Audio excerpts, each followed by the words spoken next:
এই ছেলে, এখানে তোমাকে আর একটা কথা বলে রাখছি, তুমি মনে রেখো, তুমি কথাকে উল্টে ধরিও না। আজকে তুমি ঢাকা সাভারের কথা উল্টে ধরেছ, তোমার ভুল হয়েছে, তুমি ভুল শুনেছ। আমি বলেছি টিভিতে আন্তর্জাতিক খেলা, ক্রিকেট, ফুটবল দেখা তো বহু দূরের কথা। আমি বলেছি আন্তর্জাতিক খেলা টিভিতে দেখা তো বহু দূরের কথা, আন্তর্জাতিক খেলার গল্প যেখানে চলে সেখানে বসে থাকাও হারাম। দেখি কোন মায়ের বেটা এই ফটোকে উল্টে ধরতে পারে।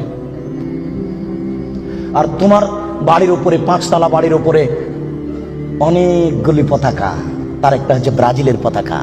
তুমি ব্রাজিলকে চিনো কে? তুমি কি ব্রাজিলকে চিনো কে? আচ্ছা, তুমি কি কোনোদিন ভেবেছো ব্রাজিলকে? আচ্ছা, তোমার বিদ্যা তো নেই, তোমার কি একটু বুদ্ধিও নেই?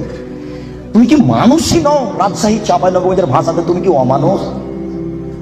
তোমার ভিতরে কি কোনো মানবতাই নেই? ওরা ইহুদি, ওরা খ্রিস্টান।